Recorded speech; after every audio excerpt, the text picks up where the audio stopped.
سلام بچه‌های عزیز. اسم قصه امروزمون هست شنگول و منگول. یکی بود یکی نبود، زیر گنبد کبود، غیر از خدا هیچکی نبود. یه بزی بود به اسم بز زنگول پا که 3 بچه داشت: شنگول، منگول، حبه انگور. اینا با مادرشون توی یه خونه نزدیک چراگاه زندگی میکردن. یه روز بز قصه ما خبردار شد که یه گرگ تیزدندون اومده اون دور و برا خونه گرفته و همسایه‌شون شده. خیلی نگران شد. به بچه‌هاش سفارش کرد که خیلی مواظب باشن. وقتی مامانشون میره که براشون علف بیاره و اونا توی خونه تنها هستن، اگه کسی در زد درو باز نکنن مگر اینکه مطمئن بشن که مامانشونه که پشت در خونه است. اونا هم قول دادن. از طرف دیگه گرگه هم که فهمیده بود یه بز و بچه‌هاش نزدیک خونه جدیدش زندگی میکنن، نقشه‌های پلیدی براشون کشیده بود.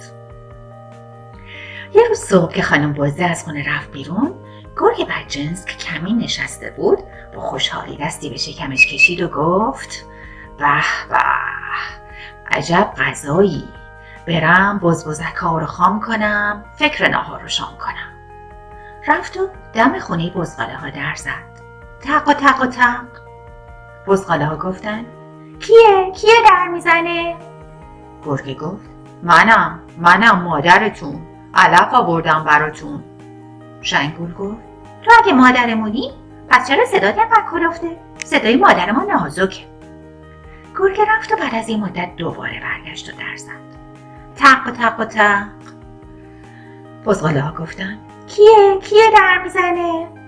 گرگه این دفعه صداشو نازک کرد و گفت: منم مادرتون، علف آوردم براتون.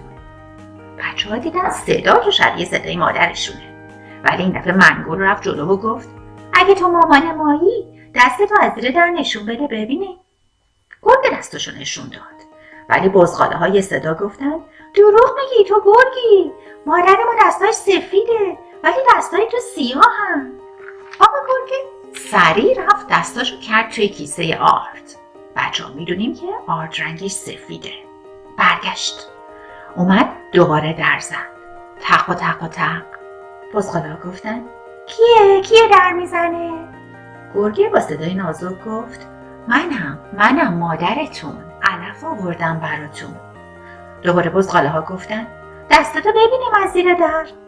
گرگه دستاشو نشون داد. بزغاله ها دیدن که سفیده. خوشحال شدن که مادرشون برگشته و براشون غذا آورده. در رو باز کردن که بچه ها چشمتون روز بد نبینه. گرگه یهو پرید توی خونه.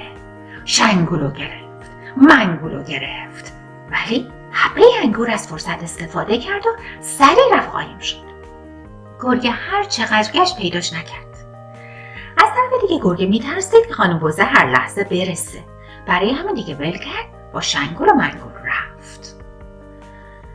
خانم بزه که برگشت، وقتی در خونه رو باز دید خیلی ترسید. سریع اومد توی خونه و صدا کرد: شنگول من، منگول من، کجایی حبه انگور من؟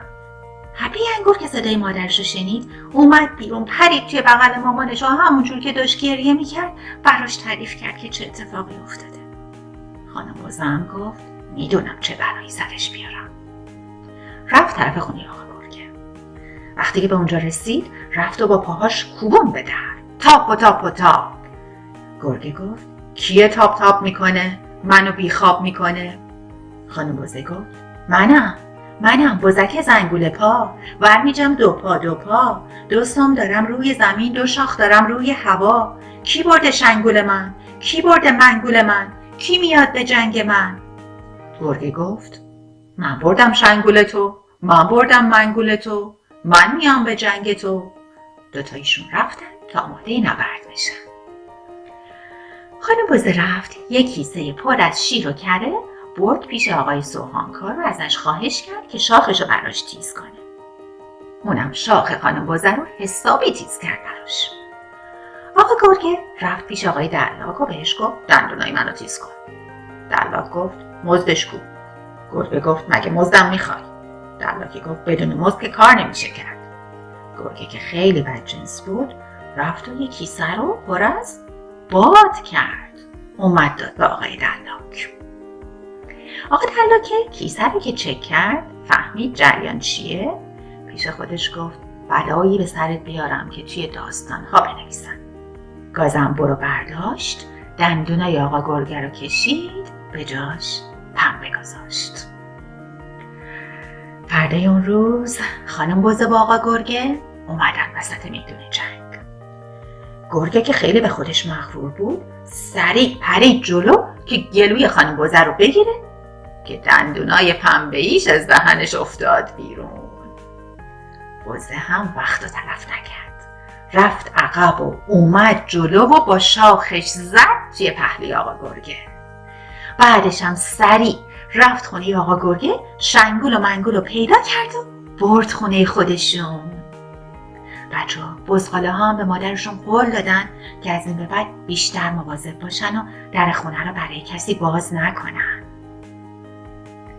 قصه ما به سر رسید، کلاغه به خونش نرسید. امیدوارم که از قصه امروزمون خیلی خوشتون اومده باشه. تا قصه بعدی خداحافظتون.